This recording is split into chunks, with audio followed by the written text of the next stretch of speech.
to him. The way he runs as fast as he is, I wouldn't challenge him at all. I'd do everything possible to keep it away. He is just a blur when he gets a full head of steam, and he got a full head of steam there.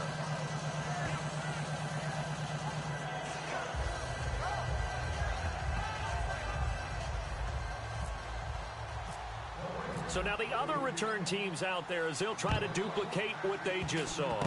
Very short kick. This will be taken by one of the up men. And they'll be set up with good field position here as he gets this up over the 40-yard line. Atlanta now coming out on the field. And last time they surrendered to safety, we know they don't want to do that again. That is just one of those oddities in scoring that we get, and it's just so strange to see that go up on the board, and then you got to make sure that that doesn't happen to your team again. They've got to take care of the ball. But, boy, it juices up the defense. Oh, without a doubt. That's a great way to score some points.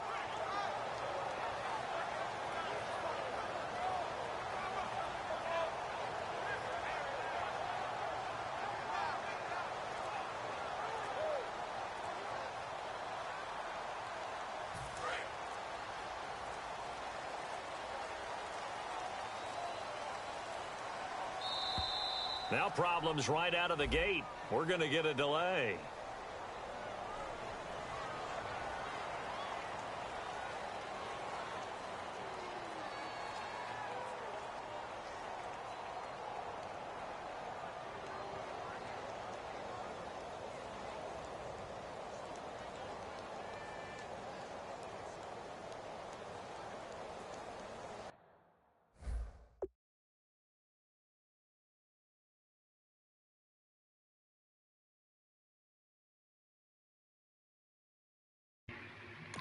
If you want to concede, man, go ahead and do it now.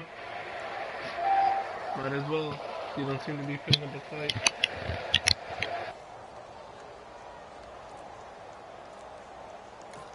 Now whistles, and the Raiders are going to signal for a timeout. They'll have 2 remaining as we step aside here in this second quarter.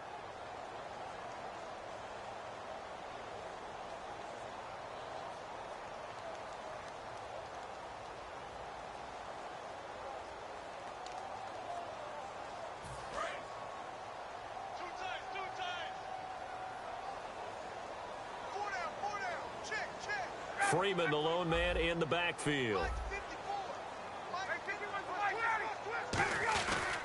And he'll get it up the middle. And he's going to get hit at the line of scrimmage and driven backwards. No gain on the play there. Second down. No gain on that run, and while the team is down, there's still time to come back and win the football game. If I'm the offensive coordinator, though, I've got to think about moving at a faster pace and maybe opening things up a little bit and throwing it a little bit more. And when you watch Devontae Freeman run the football, you can almost close your eyes and hear him running the football, can't you? Because people just scatter. I mean, you know, when he goes through a pile, it moves in a positive direction for him. I just love how hard he plays the game. 1,000-yard season. He had 11 touchdowns last year. In March, 25 years old. So he's kind of in that sweet spot for a running back, isn't he? He really is. I still remember the evaluation of him. He does everything well, but you weren't sure he had a dominant trait. Well, wrong about that. He's dominant just about everything he does, and I think that he's going to continue to elevate his game and seek a 3rd Pro Bowl in 2017.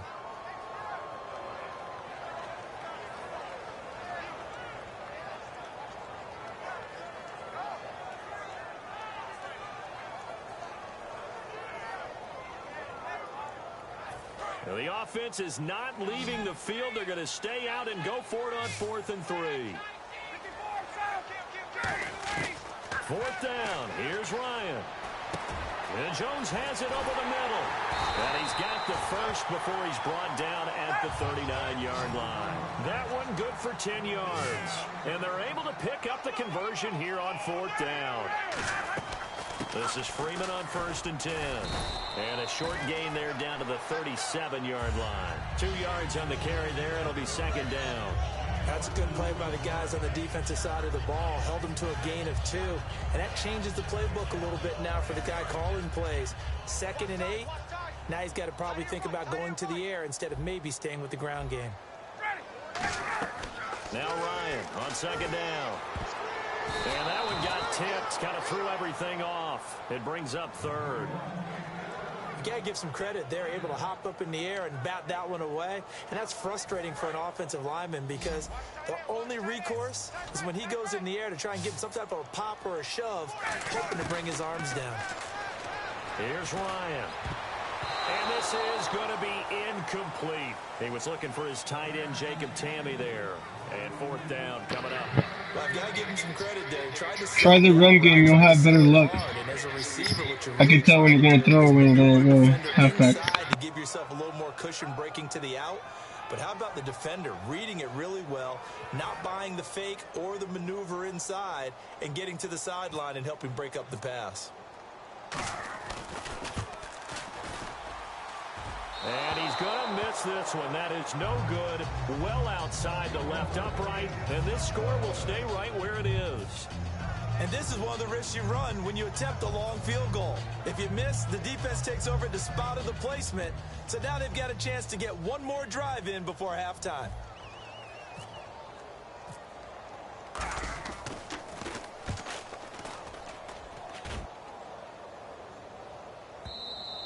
And that is much too long. That's into the end zone for a touchback.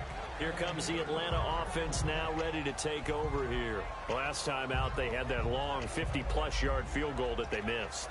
And I'm sure on their sideline, they're thinking to themselves, okay, do we still want to try one if we're in that position again? And I would dare say that the answer would be yes. They're going to have a lot of confidence in their kicker. But just to be on the safe side, I'm sure they told their offensive guys, can we get a little bit closer this time? Get a little closer. Yeah, you know, I'd rather get in the end zone first and foremost. But if all else fails, less of a field goal attempt for him. Let's look ahead for a quick minute. We don't have the schedules yet for next year, but what we do have are the 5 international games that will be played, 4 in London and then 1 again in Mexico, Jacksonville, Baltimore, Miami, New Orleans, Cleveland, Minnesota, Rams in Arizona, those in London, and then Mexico's going to get a great game. The Raiders and New England. Yeah, you're exactly right. And just think about the ones in London. Remember, they're splitting them between the 2 different stadiums in London, so they get a different flavor in all of these places. In Mexico, for the 2nd straight year, the Raiders are coming to town. That should be a whole lot of fun. Should be a ton of fun and a very good matchup. That throw good for only a couple. It brings up 3rd down. And the offense moving quickly to the line. Got to give credit where it's due. Really nice defense on that play. The pitch and catch was successful, but not any run after it. Now it's Ryan. And he takes a shot on the release as this will be incomplete. Putting pressure on the guy throwing the football is always good, but when you can couple that with contact on him that leads to an incompletion, as we just saw there, that's winning football. So here we go. The offense is going to stay out there. They're going for it on 4th and 8. They'll indeed go for it with Ryan. It's caught. Jones. And he's brought down after a good gain. 22 yards on the pickup there. And on 4th down, they're able to convert and move the sticks. Freeman, the lone man in the backfield. On 1st and 10, it's Ryan. Hit as he throws there, incomplete. The Pro Bowl wideout Julio Jones, his intended receiver. And it's 2nd down. Not too many things get to a quarterback of this magnitude, but I think it's safe to say that pressure can get to any quarterback. Now, he's obviously a great franchise quarterback, but felt the pressure, threw it incomplete. Caught on the right side by Jones. Over 1,400 yards last year for Jones. Just 6 touchdowns, but, you know, of course, he had the big 300-yard game. However, when he was blanketed with coverage, he always opens things up for other guys, doesn't he? He does, and that's what's benefited Atlanta's offense. Other guys were able to step up. In 2016, Mohamed Sanu stepped up and had his best year as a pro. Austin Hooper, as a young tight end, really developed down the stretch. And Taylor Gabriel, who had come over as a free agent from Cleveland, he really flourished, actually led the team in touchdown catches. But there's only one Julio Jones, and you want to get the ball to him as much as possible.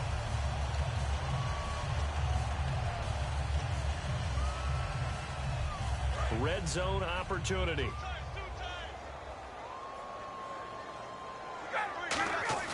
Now a play fake here on 1st down. And for the 3rd time here in this half, it's intercepted. A great read, and it's picked off. And his guys have got it back at the closing stages of the first half. And now Oakland ready to take the field. And you got to think, if this is anything other than just taking a knee, I'd be very surprised. Yeah, they've got enough to talk about at the half. Why do anything else? Just get out of there. Try to get the safety here. Now after the INT, it's Carr to the left side and complete for Amari Cooper. And he'll take this one up to about the 6-yard line. First half in the books. You're watching the NFL on EA Sports.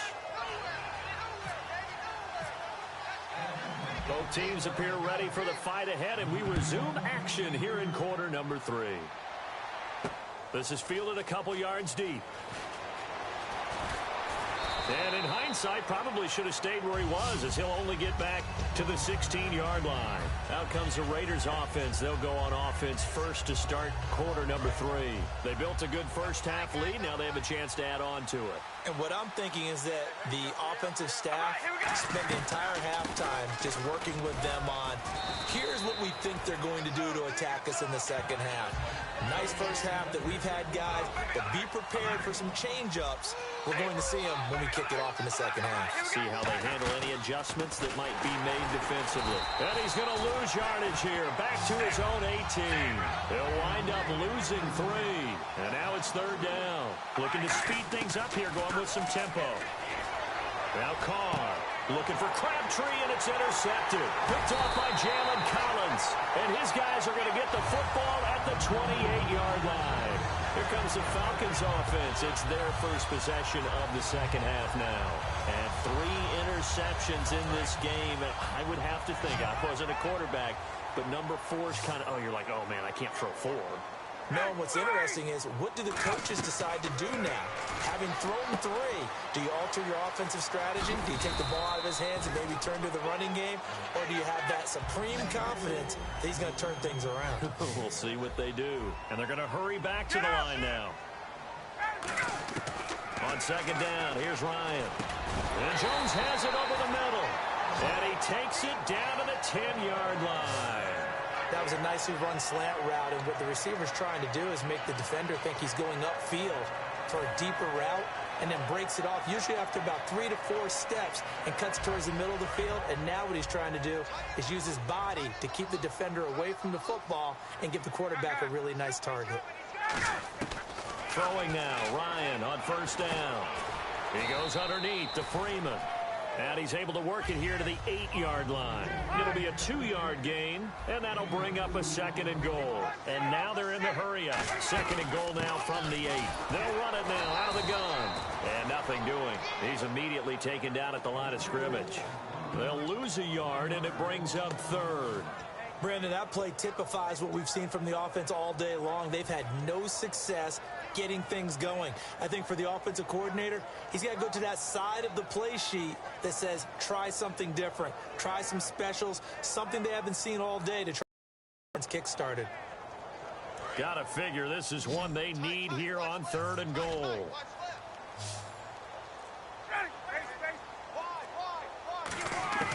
On 3rd and goal, Ryan.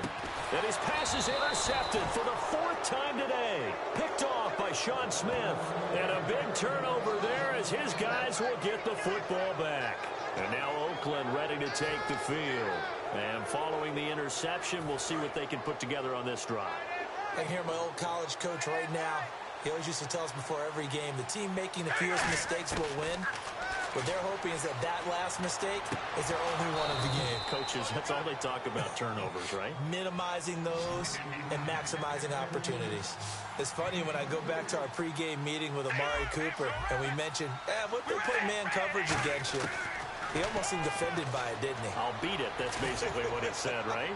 I mean, the best receivers we've ever talked to and covered, when you talk about covering them with one guy, they think that's a personal affront. If they feel like if they can't just beat one defender, then they're not very good.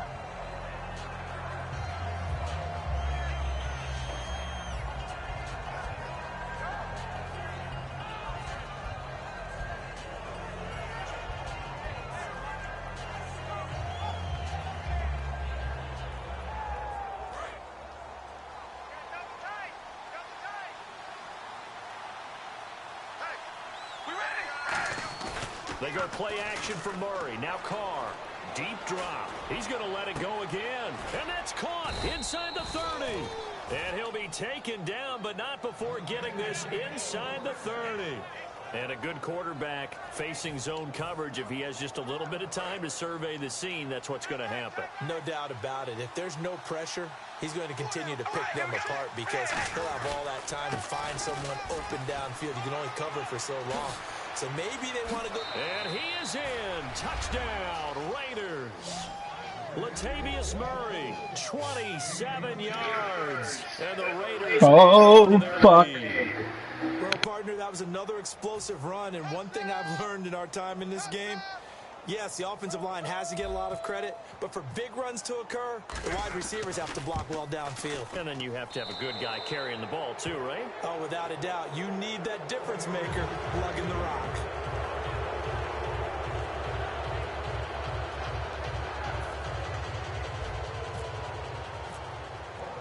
Now Janikowski following the score. He'll boot this one away. Short kick. One of the up middle take it now. Atlanta now coming out on the field. And the interception thrown in the red zone last time. We'll see if they can rebound. I just have to think the last thing he said as they went back out there was, don't do that again. What do you think? What do you think? Yeah, I think that. I think that not only did he say that, but he also told him, let's put it in the end zone that it's supposed to be in, all right? The end zone we're trying to score. I know we're being a little bit facetious here, but the bottom line is take care of the football, and everything else should flow from there. Quick lesson, never ask the play-by-play guy a question. Hey, you're my partner. I know you're right there with me. All right, different topic here. 2018, the Super Bowl, traveling north, far north to Minneapolis. Early predictions for that one. Who you got? Well, you know, everyone's still waiting in the NFL for a home team to play in its home stadium, right? So could the Vikings be that team? I'll start in the NFC, and I'm going to say no. I think Seattle. Starting to get near that. Julio Jones all alone. Touchdown, Falcons. Julio Jones, 63 yards. And the Falcons cut into that lead. Good pass, clean catch, and a house call there on the fly route. And not that much room to operate. So that tells you about his acceleration. We always talk about being able to go from 0 to 60 real fast. It took him less time than that to get to top speed and complete that play. Now after the touchdown, it's Bosher to kick it away. That'll be taken in the end zone. And he'll bring it a few past the 20 to the 23-yard line. And now Oakland ready to take the field.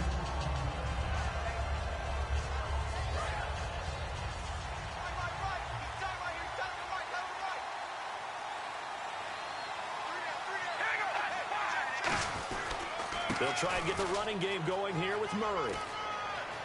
Look at this spin. Balance. 17 yards on the pickup there. The drive will continue. It's a first down. Absolutely love the run right there. This guy's known for his quickness, but also for his speed. And he's able to get to the second level almost before you blink if you give him any type of blocking. Always talk about slot receivers, and they're usually known as quicker than fast. In this case, we've got a guy who's quick and fast, and he used it to great advantage. To throw, it's Carr. He's got time in the pocket. Oh, the ball comes out on the hit, but they'll say it's incomplete. CD, wanted to get your thoughts just on the landscape of the offseason for each of these teams. Super Bowl in the rearview mirror, but so much going on. People look at the draft a lot, but there's a lot more that goes into the offseason for these front offices, is there not? It certainly is, and then even before we get to the draft, you start with the combine. You know, that's held in Indianapolis every year, and you have about 350 of the top prospects coming together to get their physicals and interviews and on-field performance, and all that will get evaluated along with their game tape. And then you've got the free agents, all right? That starts, I believe, in early March, where now the free agents can start moving around to different teams. So your team's starting to take a little bit of shape there, free agency, because then the draft's coming up. You're trying to put your team together with new draft picks, have everyone start to move in one direction, and then you have the OTAs and mini camps. You get to see them on the field for the first time, and we start to get a better idea of how these teams are going to look when the fall begins.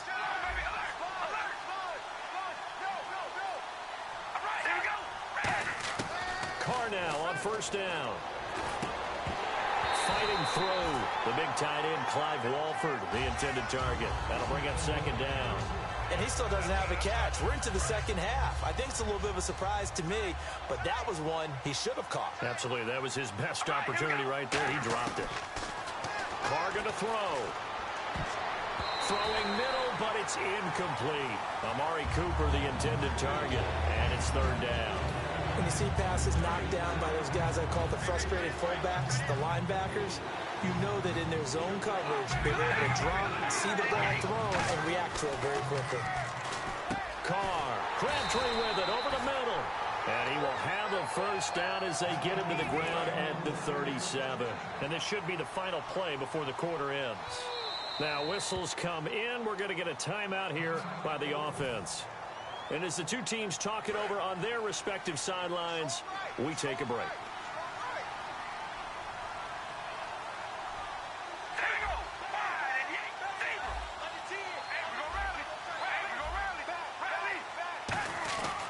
Now Carr with a give to Murray. Nothing doing. Barely able to muster a yard to hit the 35. Back now in Atlanta. It's the Raiders with the lead and the football here as we get ready to start quarter number 4. And they still need 8 yards for the first here on second down. We got three, fellas. We got three. Now Carr. And incomplete there. A nice hit. Jars the ball free and brings up third down. We know it's not an easy job to go out and catch passes when people are trying to tackle you and knock the ball away. But the bottom line is, that's a pass he's got to have and a pass he should have caught.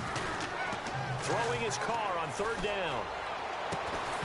And incomplete. The contact made the ball roam free and brings up fourth down.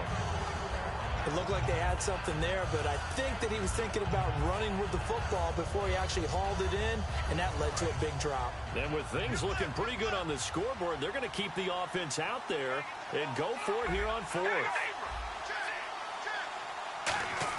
Carr to throw for it on fourth down. And he's brought down. Can't do anything with a football. It's a sack and a turnover on downs. Atlanta now coming out on the field. Last time they were out, they scored. Still trailing here, though, so some work to do. But it's okay in terms of mindset. Because they scored the last time, they're not quite as worried about being down on the scoreboard because now their confidence is a little bit higher. They feel like they've got something going, and they feel like they can attack again and put more points on the board. Are you scoreboard watching if you're the offense, or are you just focused on this drive? We wouldn't be telling the truth if we said that they didn't scoreboard watch. Everyone does it to some extent. But you've got to set it aside right now and just focus on this series. That'll take care of the scoreboard if they punch it into the end zone. He goes for 18 there as the drive will continue. So on that play, defense was in the zone. They ran a crossing route offensively, but the defense there, you got to be good with communication, don't you? You certainly do, and it's not something that is really evident when you watch it on the screen. But everyone's talking, communicating, pointing, and it keeps you from chasing receivers because you have a specific zone you have to cover. When a receiver's in your zone and he crosses to another one, you got to let your guy know. They got a completion there, but I like the discipline they showed to stay in their proper areas and then make the tackle. Well, they went for the big play there, but that drop could really hurt their momentum. So 2nd and 10 here. They come out with one back and 3 tight ends. And the hit jarred it loose. It's incomplete.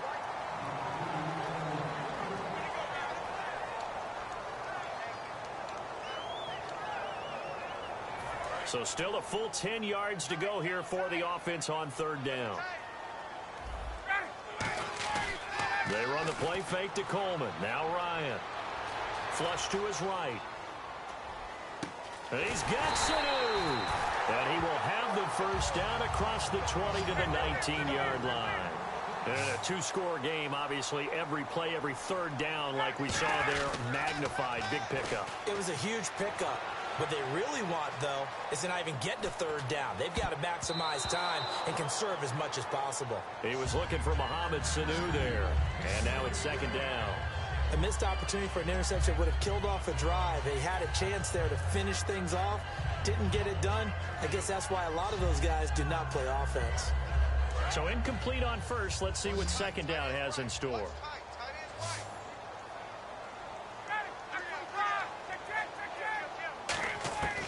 Again on 2nd and 10, it's Ryan. And he can't corral it. Maybe a big missed opportunity there defensively in the end zone. And now 3rd down. Not only did they drop what looked like an interception in the end zone, they blew a golden opportunity to shift the momentum.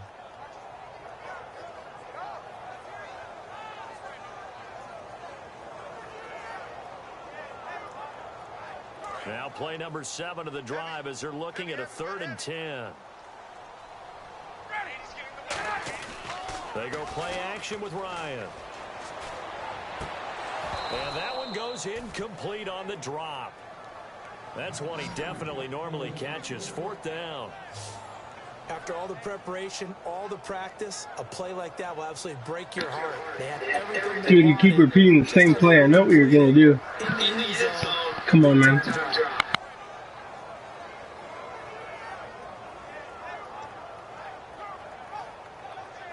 And they're indeed going to go for it here on 4th down. So trailing here in the last quarter. Let's see how this plays out. Here we go. It's Ryan on 4th down. This is caught. It's Sanu this time for a Falcon touchdown. Mohamed Sanu from 19 yards away. And the Falcons get a bit closer.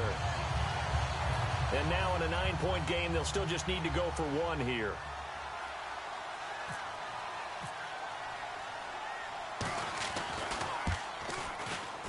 And it's good, so that will get them back within 1 score. Now after the touchdown, it's Bosher to kick it away. That's fielded in the end zone.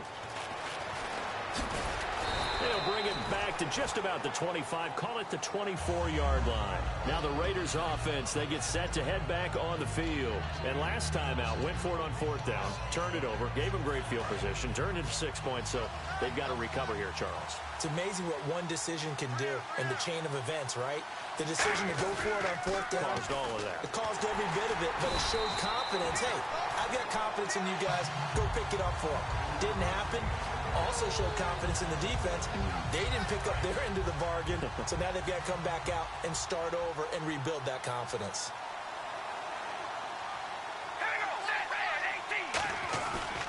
That was 2nd down run for Murray. And not much there. Maybe a yard up to the 24. The 4th quarter here, they've got the lead. They want to keep it on the ground. That's what they're doing. Smart football. Keep the clock grinding. Keep it going. But you got to figure now, they're going to see more people stacked up at the line of scrimmage as they try and bleed it out. So 2nd down was a run play. Now let's see what they do on 3rd. From the gun, it's Carr. Finding time. And look at this. They get the turnover they needed. It's intercepted. A great read, and it's picked off. And this return is going to be halted right around the 28-yard line. So out come the Falcons now.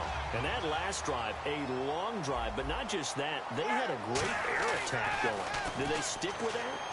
I would think that they would, because if they were competent enough to do it on the last drive, starting backed up in their own territory, why would you change anything? They've got to be confident about what they're presenting and continue to do so. Yeah, because the secondary, they really look clueless. And that was amazing because that drive went and went, no adjustments and no big plays by the defense to knock the ball away. The offense certainly looking to score some points, but they also need ball security here late as we get down to the final moments of this one. Here's Ryan to throw. And Tammy with it over the middle. And inside the 20 before he's brought down. A nice pickup there of 11 yards, and it'll move the sticks. And quickly they get to the line. And when you're playing a quarterback with some experience and some moxie, you enter the danger zone when you decide to blitz him, because if he's able to diagnose as he did on that play, he can hurt you downfield. He reads defenses so well, doesn't he? He really does, and the best part about that play for him, I don't think that was his primary target. I don't think so either. I think he had the read, figured out where the blitz was coming from, and went to a secondary target for a really nice gain.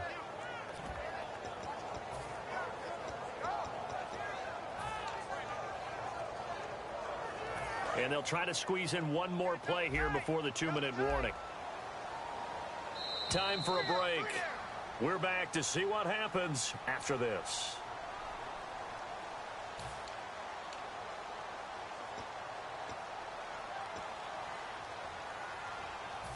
So now 11 yards to go for this offensive unit. It's second down.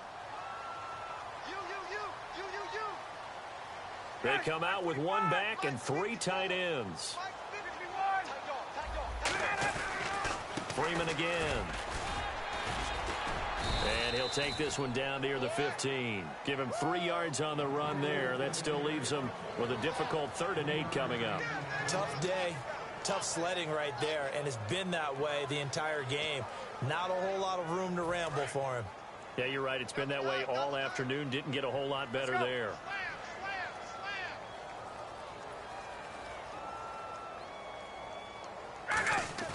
Back to throw. And he dropped it. Now it was tipped. Altered the ball a little bit, but he dropped it. And now 4th down. Anytime a ball's thrown in the middle of the field and it's popped up in the air, I expect someone to catch. It doesn't matter whether it's offense or defense, because there's usually a great amount of bodies in that part of the field. In this case, no one came up with it.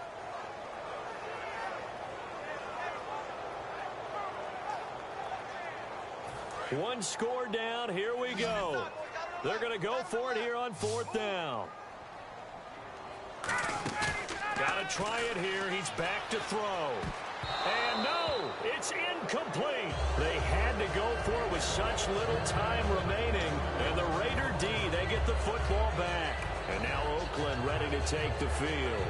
They have the lead, still a one-possession game, but the defense got the stop. They've got the football now, just salted away, right? Exactly. That's all the defense is counting on from their offense. They did their job in a big way. You know they're over on the sidelines now starting to take their tape off, and, hey, we've done this thing. The offense has to put it away, and that means ball security. Just trucking right through you. Trucking. Boom. Defense coordinators always preach 11 guys to the ball, because sometimes you have a missed tackle, but if you have a swarm of guys around, less room for them to roam even after the first missed tackle. In this case, tackle was missed, plenty of open field to get after that. Hey, at least you didn't give up, dude. I like that. Makes it more interesting. He's down to about the 40. Just what you want on a first down run. Call it 8 yards, and it's 2nd and 2. Well, they'll take that every time with a lead. First down, 4th quarter, getting 8 yards. You love that. That was the driving force. How you're like, fuck this guy. I'm not gonna give up. Man, I've been down 28-0 and ended up winning 31-28. So sometimes you just gotta keep going. Yep.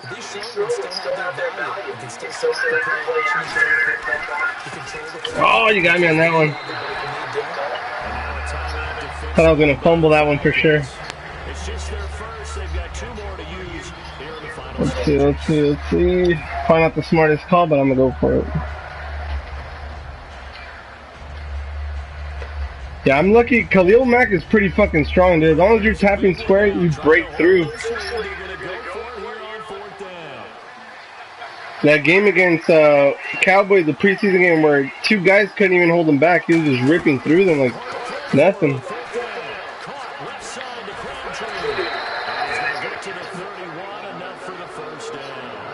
Yeah, I was going to try to go for another one really quick.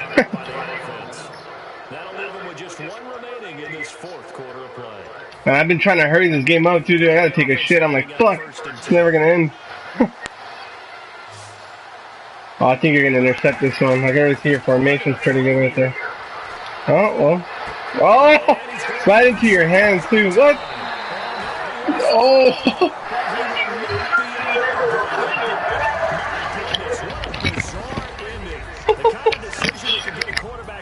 Before he gets back to the locker room, But fortunately for him and his crew, the ball game is over. I'll tell you what, partner, you learn a lot in every game.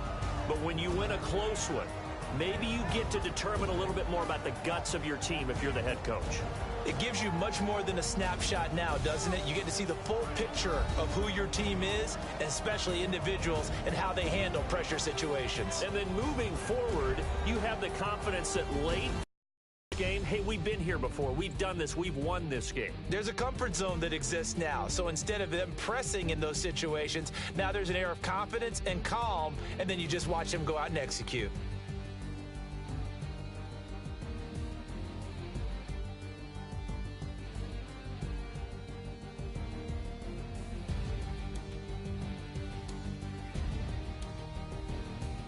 That'll do it for us. For Charles Davis and all our hardworking crew, I'm Brandon Gaudin. You've been watching the NFL on EA Sports. For more, find us on Twitter at EA Madden NFL.